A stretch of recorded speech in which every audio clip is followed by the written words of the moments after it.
Can you maybe just skip yours? My mother said. She wanted me to skip my own ceremony, the one I'd worked years for, the one scheduled for weeks, because my brother Dylan had a dinner reservation the same day. I didn't know it yet, but while I stood in the hospital parking lot reading that text, my name was already being mentioned online. My hands went cold. The phone felt heavy. It was 11 at night. I was still in my hospital coat, holding the email that said I'd been selected to lead the pediatric emergency response team. The biggest recognition of my career. And my mother was asking me to skip it. I wish I could say it began there, but it started weeks earlier. The email had come through 2 hours before Mom's text, right as I finished charting the late transport case. Subject line, official notification of appointment. I'd opened it standing in the break room, my coffee going cold on the counter beside me. The fluorescent lights hummed overhead. Someone's radio was playing softly down the hall. The hospital had selected me to lead their pediatric emergency response and transport team.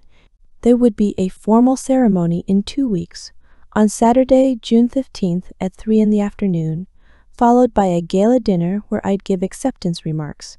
The email outlined my new responsibilities, the scope of the role, the recognition that came with it.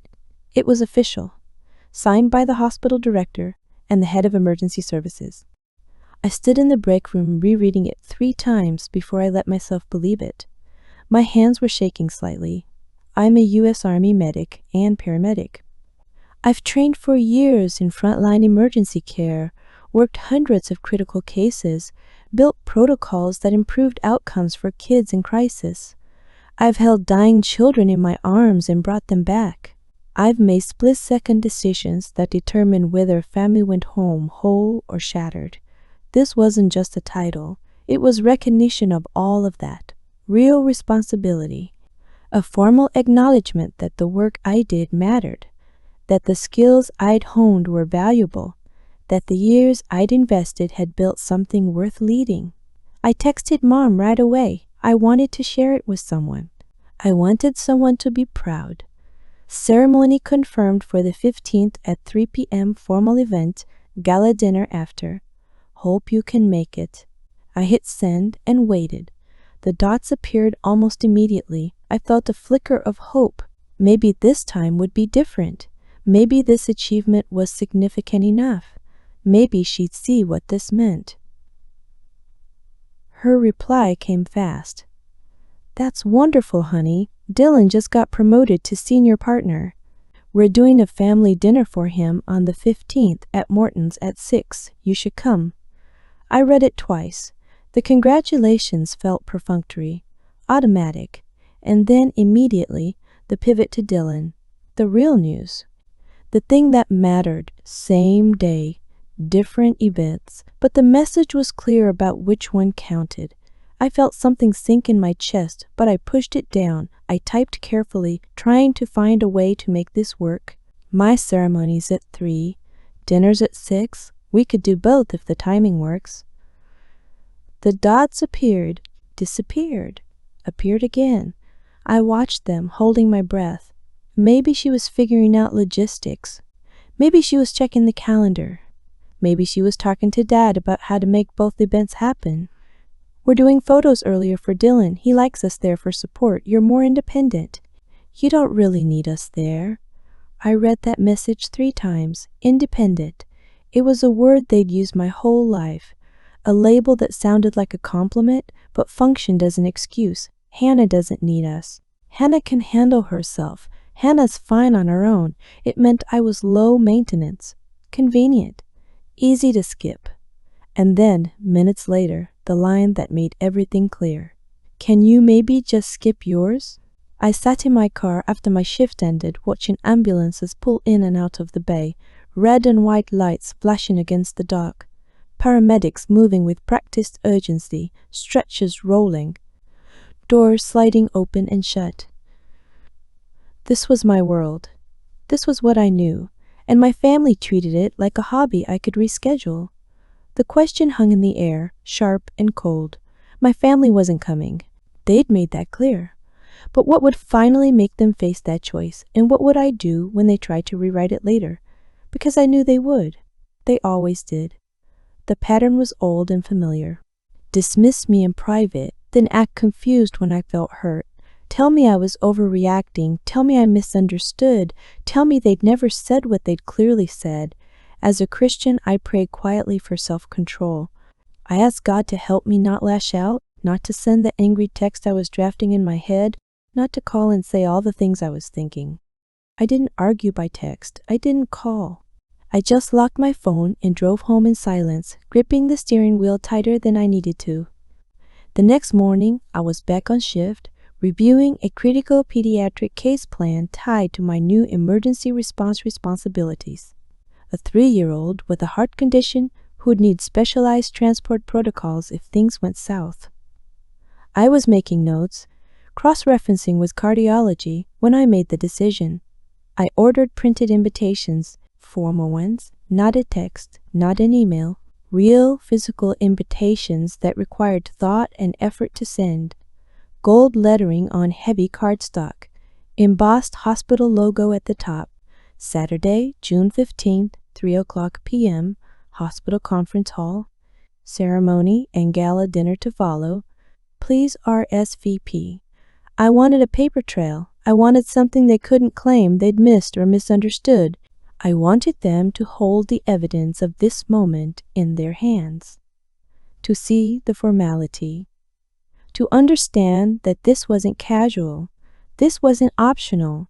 This was real. I sent them to Mom, Dad, and Sophie. I even sent one to Dylan, though I knew he wouldn't come. I addressed each envelope by hand. I used good stamps. I dropped them in the mail myself and felt a strange mix of determination and resignation. They'd get them. They'd read them, and they'd still choose Dylan's dinner. Dad called 2 days later while I was in the middle of charting a stabilization case. A 7-year-old who'd come in seizing. We'd stopped it, but I was still documenting the timeline, the interventions, the medications. My phone buzzed on the desk. Dad's name on the screen. I debated letting it go to voicemail, but I answered. "Hannah, we got your invitation." His voice had that careful tone, the one he used when he was about to deliver bad news but wanted to sound reasonable. "Good," I said. I kept writing.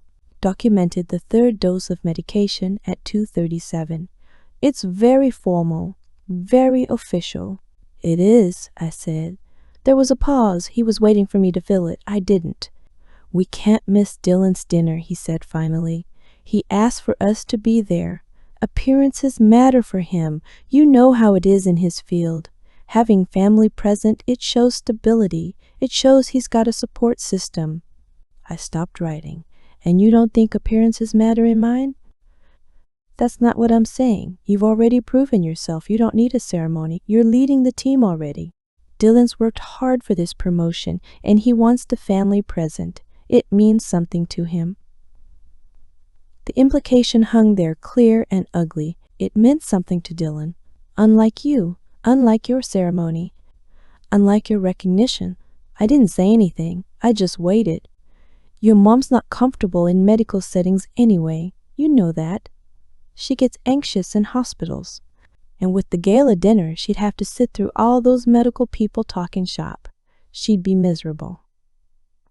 "Okay, Dad," I said. "You understand then." "I understand," I said. I understood perfectly. "You've always been so independent. You've never needed us the way Dylan does." "That's a good thing, Hannah. That's a strength." "Sure," I said. There was another pause. He seemed to expect me to offer something, a compromise, an accommodation, a reassurance that I was fine, that I didn't need them, that they were right to skip it. I didn't give him any of that. "So we'll see you another time," he said. "Sure," I said, and hung up. I sounded detached because I was. The invitation made the choice explicit. It forced them to say it out loud. And they chose. Clear as day. Dylan over me, comfort over effort. Appearance over substance, Sophie called next. I was somewhere between rounds, staring at my schedule, trying to figure out how to fit in a training session with the new transport protocols before my next shift started. Her name lit up my screen. No profile picture, just her name. She'd stopped updating her contact photo years ago. "Why do you even need a ceremony?" she said. "No hello, no preamble. Just accusation dressed up as a question." "It's tradition," I said. "It's formal recognition." "But you're already leading the team, right?" "So what's the point? It sounds like a waste of time. It sounds boring." Boring. As if the formality of acknowledging years of work, of recognizing leadership in a field where decisions mean life or death, was somehow tedious. As if it were a performance, not a milestone. "It matters to me," I said. "Well, Dylan wants everyone there for his dinner. He's been texting about it. He's nervous. He wants us all there to celebrate with him. He needs the support." "And I don't?" I asked. "You're different," she said. She said it like it was obvious, like I should already know. "You've never needed us the way he does. You've always just done your own thing. Can't you just switch your ceremony? Call the hospital and change the date. They'd understand." "The date was set months ago, Sophie. I can't change it. There are hundreds of people scheduled to attend. There's a venue, a program, speeches. It's not something you just reschedule." "You could if you wanted to. You just don't want to. You're being selfish. This is family. Dylan's worked really hard for this promotion. You should support him. That's what family does. We show up for each other." The irony was stunning. Show up for each other. She was asking me to skip my own ceremony to show up for Dylan's dinner, and somehow I was the selfish one. "I sent you all invitations," I said. "I gave you the date weeks ago." "Dylan's dinner was planned after my ceremony. I didn't create this conflict. You did." "Oh my God, Hannah, you're making this into such a big deal. It's just a ceremony. It's not like you getting married or having a baby. It's just work stuff. Dylan's promotion is important to him. Why can't you just be the bigger person here?" She hung up before I could respond. The call ended with that little click, leaving me holding the phone in silence, her words still echoing. The pattern was clear, crystal clear. Dylan's milestone was real, mine was optional. Dylan needed support. I was independent. Dylan's dinner mattered. My ceremony didn't. And if I pushed back, if I insisted that my achievement counted too, then I was selfish. I was making it a big deal. I was the problem. I decided I'd attend alone. There was no point in hoping they'd change their minds, no point in waiting for a text that said they'd reconsidered. I knew they wouldn't. So I made peace with it, or at least I tried to. The morning of June 15th, I dressed carefully. Black formal dress, simple and elegant. Not too flashy, but appropriate for the occasion. Hair pulled back in a low bun, smooth and professional. Minimal jewelry. Small pearl earrings my grandmother had left me. A thin silver watch. I checked my reflection twice, maybe 3 times. I wanted to look the part. I wanted to feel confident. I wanted to walk into that room like I belonged there, even if I was walking in alone. I felt a strange mix of pride and dread sitting in my stomach like something heavy and cold. Pride because I'd earned this. Dread because I'd have to accept it without the people who were supposed to matter most. The hospital conference hall was full when I arrived. Hundreds of people, maybe 300, maybe more. Department heads in dark suits. Clinicians in business attire. Nurses who changed out of scrubs into dresses and slacks. Administrators with name tags and clipboards. Donors in expensive watches and tailored jackets. Board members clustered near the front, talking in low voices. The room hummed with conversation. People greeted each other, shook hands, laughed at jokes I couldn't hear. The air smelled like fresh coffee and the faint floral scent of the centerpieces on each table. White lilies and greenery arranged in glass vases. The hospital had put effort into this, made it special. I scanned the crowd as I walked in, knowing what I'd find, but looking anyway. Some irrational part of me still hoped. Maybe they'd surprise me. Maybe they'd show up at the last minute, slipping into the back row with apologetic smiles. No mom, no dad, no Sophie, no Dylan, just strangers, colleagues, people who knew my work but not my story. Dr. Karen Whitaker sat in the front row and smiled when she saw me. She'd been a steady presence through the years, someone I could count on when the cases got hard, when I needed to debrief after losing a patient, when I questioned whether I was making the right calls. She'd mentored me through rough stretches and celebrated wins I'd been too exhausted to recognize. She signaled support with a small nod, and I felt some of the tightness in my chest ease. An empty chair sat near the front. Second row, aisle seat. Someone had saved it, just in case. The optimism of that gesture made my throat tight. The ceremony began exactly at 3. Dr. Michael Park stepped to the podium and began his remarks. He was the head of emergency services, a man I'd worked under for 6 years. He'd seen me at my best and my worst. He'd watched me grow from a capable medic into someone who could lead. He talked about my years of frontline emergency care as an Army medic and paramedic. He mentioned deployments, field hospitals, the kinds of situations most people only see in movies. He talked about my calm leadership under pressure, about the time I'd coordinated a multi-vehicle accident response that saved 4 lives when everything had gone wrong, about the improvements I'd made to pediatric response outcomes, cutting our transport times by 18% and our stabilization errors to nearly 0. He listed the training programs I'd developed, the protocols I'd written that other hospitals were now adopting, the mentorship I'd provided to newer medics. He mentioned a case from 2 years ago where I'd made a split-second call that everyone questioned until the surgeon confirmed later it had been exactly right. The child had lived because of that decision. He spoke for maybe 8 minutes. Every sentence felt surreal, like he was describing someone else. Someone more capable, more important, more worthy of all this attention than I felt standing there in my black dress, trying not to think about the empty chair. The audience applauded. Loud, sustained applause that filled the room. I walked to the podium, my heels clicking on the floor. The sound felt too loud. Everything felt too loud.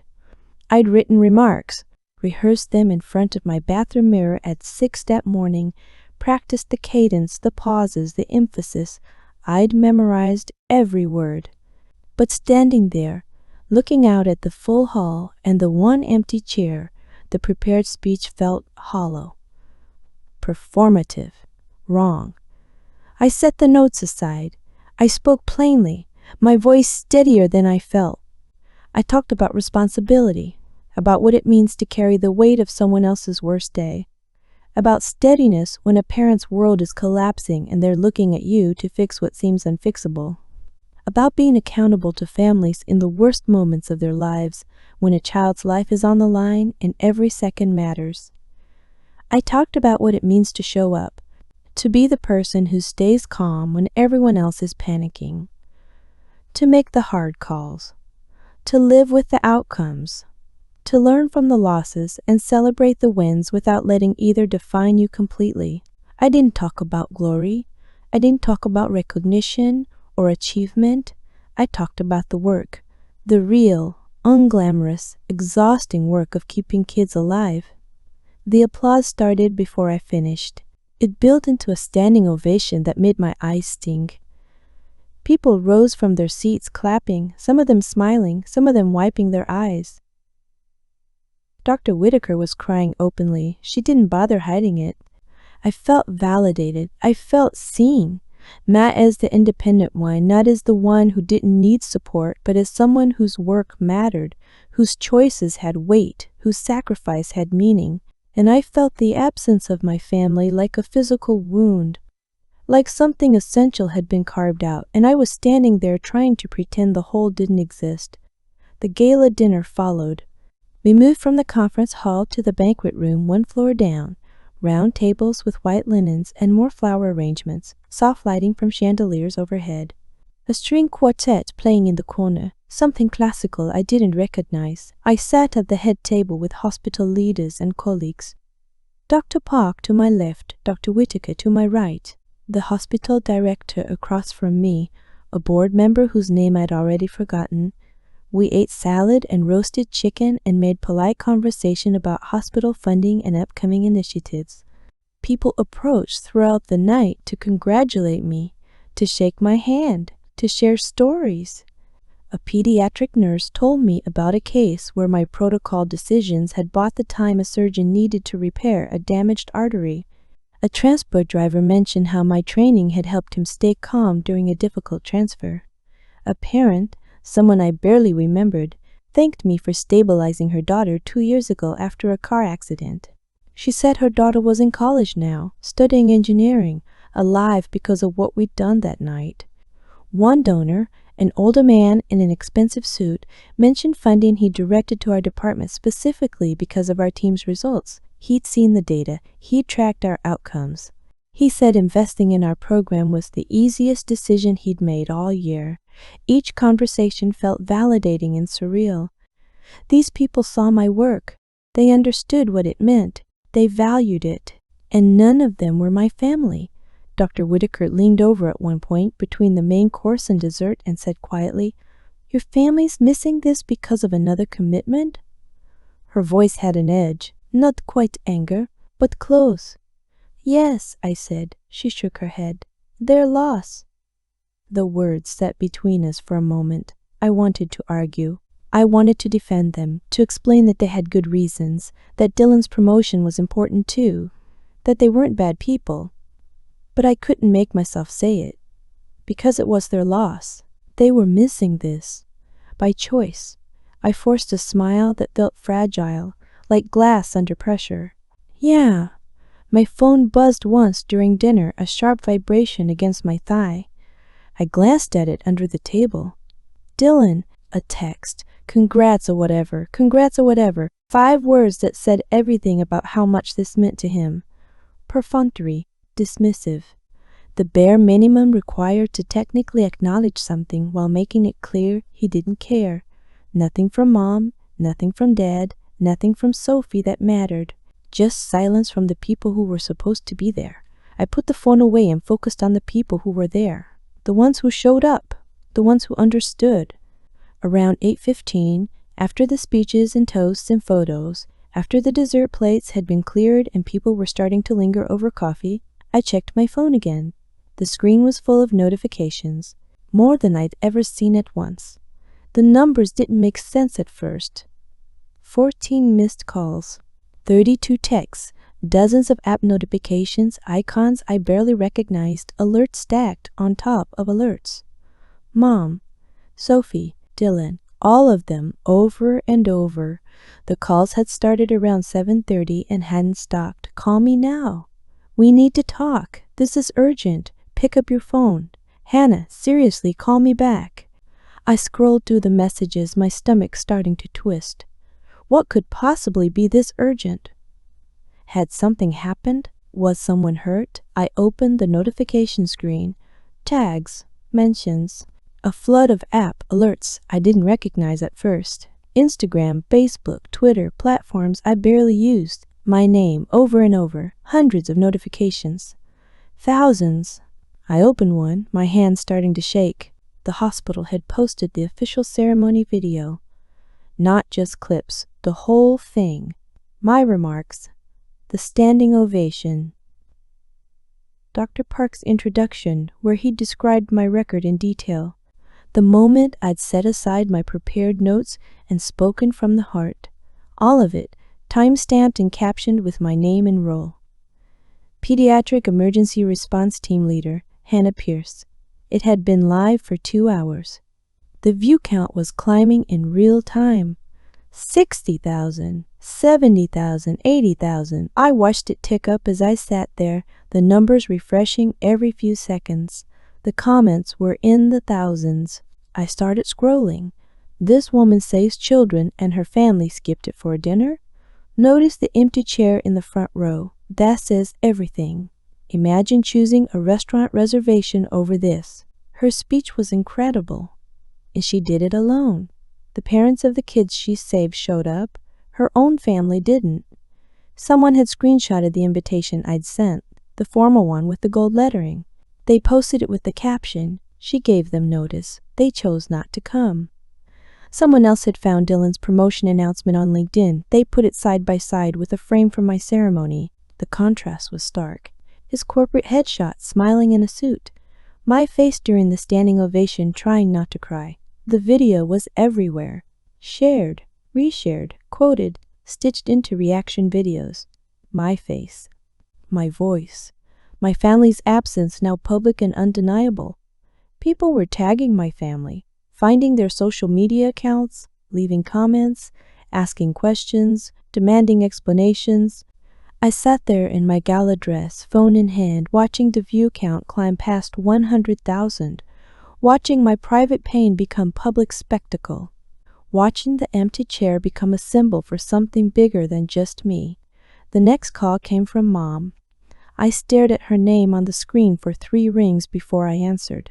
Part of me wanted to let it go to voicemail. Part of me needed to hear what she'd say. "Hannah, we need you to say something." Her voice was tight, panicked, higher pitched than normal. I could hear people talking in the background, Dylan's voice sharp and angry. Dad saying something I couldn't make out. "Say what?" I asked. My voice sounded flat to my own ears, distant. That it was a misunderstanding. That we wanted to be there but couldn't make it. That there was a conflict we couldn't resolve. People are saying terrible things about us. They're calling us names. They're messaging your father's work colleagues. This is getting out of hand. I didn't speak. I just listened to her breathe, fast and shallow, like she'd been running. "Hannah, are you there?" "I'm here," I said. "This is out of control," she said. "Your father's firm is getting calls.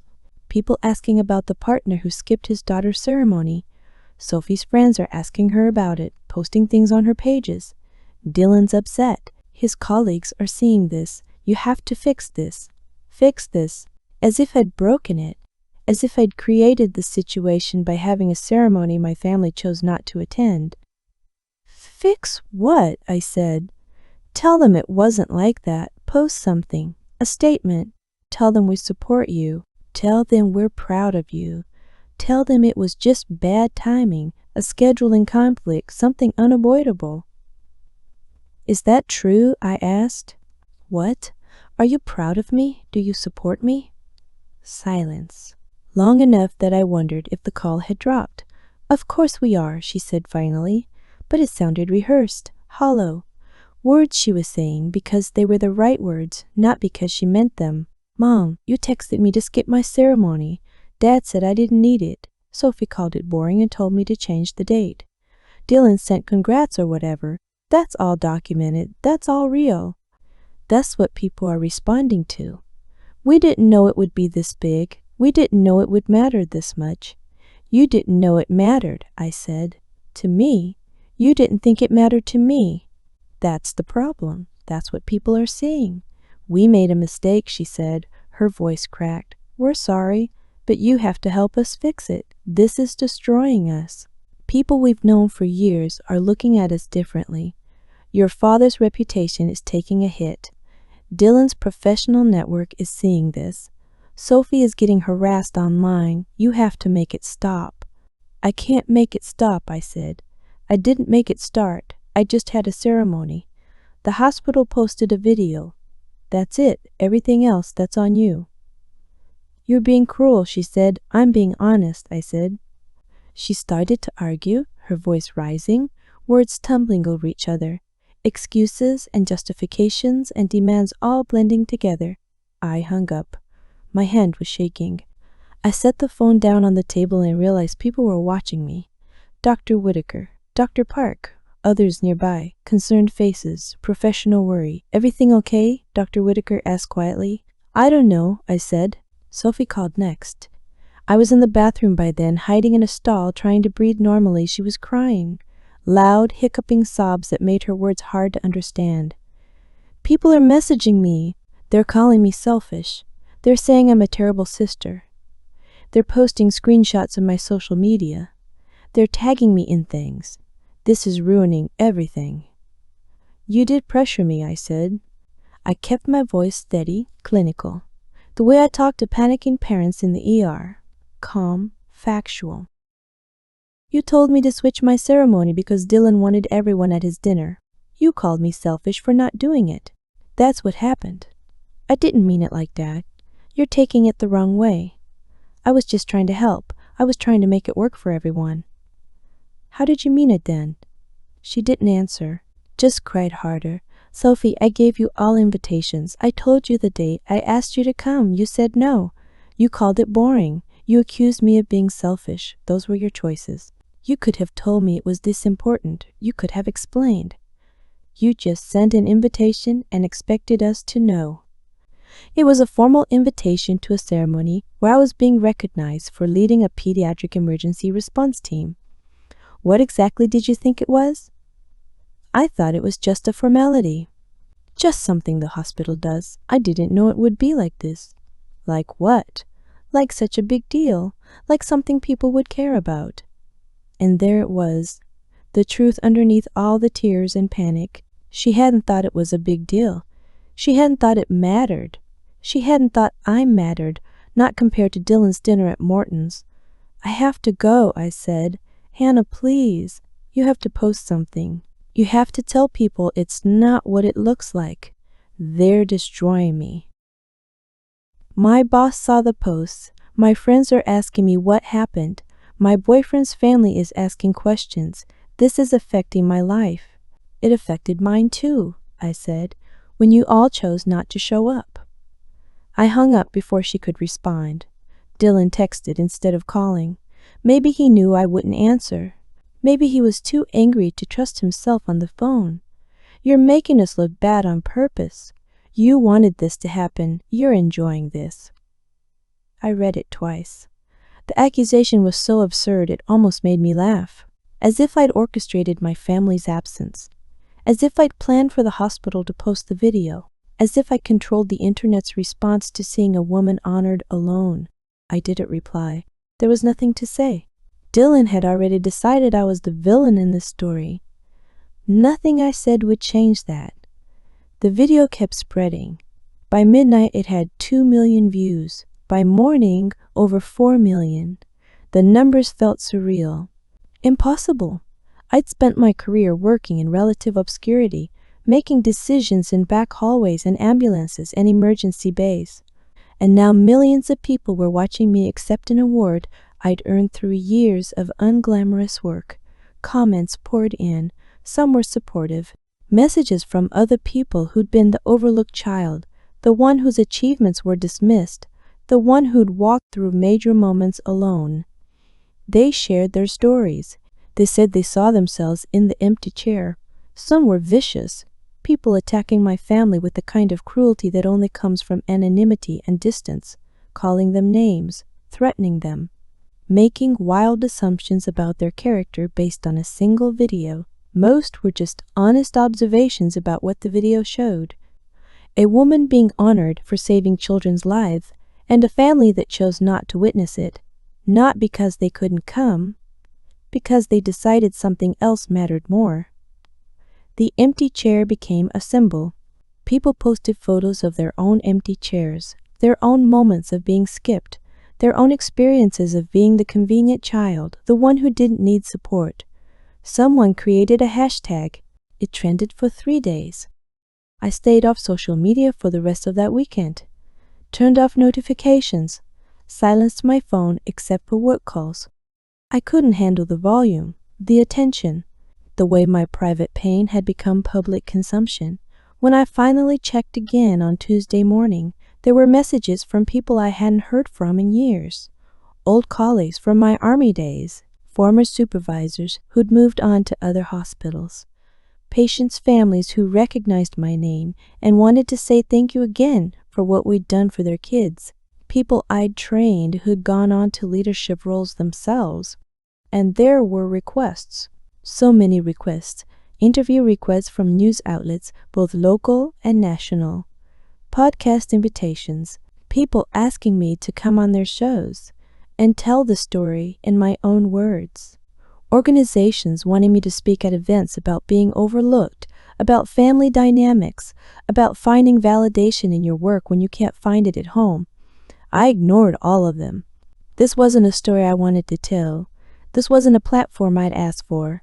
I just wanted to do my job. I wanted to lead my team. I wanted to save kids. I didn't want to be the poster child for family dysfunction. I sent one email to the hospital's PR team. Simple, direct. I appreciated the recognition. I was grateful for the support. But I would not be making public comments. I would not be giving interviews. I wanted to focus on my work. They understood. They issued a statement on my behalf that said essentially that. The requests kept coming anyway, but at least I had an official answer to point to. A week after the ceremony, Mom called again. I saw her name on the screen and let it ring. Once, twice, 3 times. On the 4th ring I answered, I'm not sure why. Curiosity maybe, or some small stubborn hope that this time would be different. Can we talk? She asked. Her voice sounded different, smaller, less certain. The panic was gone, replaced by something quieter, resignation maybe, or exhaustion. We are talking, I said. I was at home, sitting on my couch in sweatpants and an old t-shirt, eating leftover Chinese food straight from the container. It was my first full day off since the ceremony. In person. Please. I paused before answering, steadying my voice. Taking a breath. As a Christian, I'd been taught to listen before reacting, to speak carefully, to be slow to anger. James 1:19 came to mind. Be quick to listen, slow to speak, slow to anger. It was a verse I'd memorized as a teenager, one that had shaped how I approached conflict. Be quick to listen. Give people a chance to explain. Don't react from emotion. But I'd also been taught that boundaries were important, that forgiveness didn't mean accepting ongoing harm, that reconciliation required real change, not just apologies. I don't think that's a good idea right now, I said. Hannah, I'm sorry. We made a mistake. You made a choice, I said. You chose Dylan's dinner over my ceremony. That wasn't a mistake. That was a decision. A deliberate one. You had all the information. You knew what you were picking. We didn't realize how much it meant to you. You didn't ask, I said. You didn't ask what the ceremony meant. You didn't ask what my role involved. You didn't ask what leading this team would require of me or what the recognition represented. You assumed it didn't matter because I'm independent and Dylan needs support. You've been making that assumption my whole life. She was quiet. I could hear her breathing on the other end, measured, controlled, like she was trying to keep from crying. The video didn't change what happened, Mom. It just made it public. It just showed other people what I've been living with for years. That I'm the optional child, the one you can skip. I know, she said, her voice broke on the words. That's why I'm calling. I want to make it right. You can't, I said. You can stop making it worse, but you can't undo it. You can't take back the text that told me to skip my own ceremony. You can't erase Dad's speech about how I don't need recognition. You can't unhear Sophie calling it boring. You can't change the fact that you all chose Dylan over me when the choice was explicit. What do you want from me? She asked. The question sounded genuine. Lost. Like she really didn't know. I thought about that. What did I want? An apology would be nice. But apologies were cheap. I'd heard them before. I'm sorry you felt that way. I'm sorry there was a misunderstanding. I'm sorry it came across wrong. Apologies that didn't actually acknowledge what they'd done. I want you to sit with what you did, I said. I want you to stop asking me to fix your reputation. I want you to understand that I didn't make you look bad. You did that yourselves. I just existed. I just had a ceremony. The hospital posted a video. Everything else, all the backlash, all the criticism, that's people responding to your choices. Okay, she said quietly. And I need space, I said. Real space. Don't call me unless it's an emergency. Don't text me asking me to post statements or defend you or manage how other people see you. Don't send Dad to convince me. Don't have Sophie reach out. Just leave me alone for a while. How long? She asked.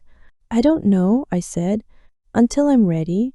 Until I can think about this without feeling like I'm breaking apart. I hung up before she could respond. before she could ask for a timeline or a compromise or a way to speed up the process. I needed her to sit with the uncertainty the way I'd sat with years of being second choice. Sophie tried next. She sent a long text, multiple paragraphs, an apology that went into detail about how she'd been wrong, how she hadn't understood how important the ceremony was, how she should have been there, how she regretted her choices. It felt more thought out than her panicked phone call. Less reactive, but still, I couldn't shake the feeling that it was performative. A response to the public backlash, not to the actual harm she'd caused. I read it twice. Then I put my phone down and didn't respond. Dad sent an email a few days later. Formal, measured, the tone he used for professional correspondence. He acknowledged that they'd minimized my work. He said he regretted missing the ceremony. He used careful language, the kind that admitted fault without fully owning it. He asked if we could meet for coffee to talk things through. I read it 3 times. Then I deleted it. Dylan never reached out at all. Not a text, not an email, not even a defensive message. Just silence. And honestly, that felt appropriate. Dylan had never been interested in me unless I was convenient or useful. Why would he start now? The video hit 6 million views by the end of the second week. The numbers kept climbing. 7 million, 8 million. It leveled off eventually, but not before it had become one of the most viewed hospital ceremony videos online. A strange kind of fame. The woman whose family didn't show up. Reporters found me at the hospital, showed up in the lobby asking for interviews. The security team started redirecting them. I refused every request. The hospital's PR team issued statements on my behalf. I was focused on my work. I was grateful for the support. I would not be making public comments. The attention faded slowly, the way these things do. New stories emerged, new viral moments. The internet moved on. The video stayed up. The comments kept coming, but less frequently. The empty chair remained a symbol, but the frenzy around it cooled. 3 weeks after the ceremony, Dr. Whitaker found me in my office after a long shift. I just finished a complex transport case. A toddler with a respiratory emergency. We'd stabilized her, moved her to the pediatric ICU, watched her vitals come back to normal. Good outcome. But I was exhausted. "How are you holding up?" she asked. She sat down in the chair across from my desk without waiting for an invitation. That was Dr. Whitaker, direct, present. She didn't dance around difficult conversations. "I'm fine," I said automatically. She gave me a look that says she didn't believe me. She'd seen through that response too many times. "Okay," I said. "I'm exhausted. I'm angry. I'm sad. And I'm weirdly relieved." Relieved? "Because now I don't have to pretend anymore," I said. "I don't have to act like it doesn't hurt. I don't have to make excuses for them. I don't have to smile and say everything's fine when people ask about my family." She sat down across from me. "What are you going to do?" "About what?" "About them, your family." I thought about that, stared at the stack of paperwork on my desk. Patient charts. Protocol updates. Training schedules. The tangible evidence of work that mattered. "I don't know yet," I said, "but I know what I'm not going to do." "What's that?" "I'm not going to make myself small to make them comfortable. I'm not going to apologize for being good at what I do, and I'm not going to let them rewrite what happened." She nodded. "Good. I spent my whole life trying to earn their respect," I said. The words came out quieter than I intended. Trying to be impressive enough, successful enough, important enough, and it was never going to be enough, because they didn't want me to be impressive. They wanted me to be convenient. "That's their loss," Dr. Whitaker said. "I know," I said, "but it still hurts." "It's supposed to," she said. "That's how you know it mattered." She left me with that. Simple wisdom. The kind that's obvious but needs to be said anyway. I worked. I led my team. I stabilized kids. I trained protocols. I showed up to every shift, every meeting, every case review. I did the job I've been recognized for doing. Colossians 3:23 became something I returned to in those weeks. Whatever you do, work at it with all your heart, as working for the Lord, not for human masters. My work had meaning beyond my family's approval. It always had. I just let myself forget that sometimes. I started seeing a therapist 3 weeks after the ceremony, not because of the video, not because of the attention, because I needed help processing decades of being the second choice, the optional child, the one who didn't need support. Because I needed someone outside the situation to help me understand that none of this was my fault. The therapist asked what I wanted from my family now. Present tense. Right now. I said I didn't know. That felt like the most honest answer. She asked what I needed. Different question, more specific. That I could answer. I needed them to stop pretending the video was the problem. The video was just evidence. Documentation of a pattern that had existed for years. I needed them to acknowledge the years of dismissal that led to that empty chair. The years of being told I was independent when what they meant was I was low maintenance. The years of being the convenient child who didn't require effort. I needed them to understand that public embarrassment wasn't the injury. It was just the receipt, the proof that what I'd been saying all along was true. And I needed them to sit with their choices without asking me to manage their discomfort. To feel the weight of what they'd done without expecting me to make it lighter. And if they couldn't do that, I needed distance. I started thinking about what I wanted to keep and what I could let go. I kept my work. I kept my team. I kept the messages from patient families who thanked me for being there when their child needed me most. I kept Dr. Whitaker, who showed up like a mother when mine wouldn't. I kept my self-respect. I let go of the fantasy that my family would ever be proud of me without needing external validation to force it. I let go of the guilt that came with being the wrong kind of successful, the kind that saves lives but doesn't look good in family photos, the kind that demands respect instead of offering convenience. I let go of the version of myself that shrinks to keep others comfortable. 3 months after the ceremony, Mom sent an email, not a text, an email, formal, careful, subject line, "Can we talk?" I stared at it.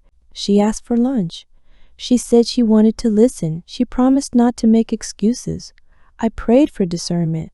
I asked God for patience instead of the quick reconciliation I'd always defaulted to before.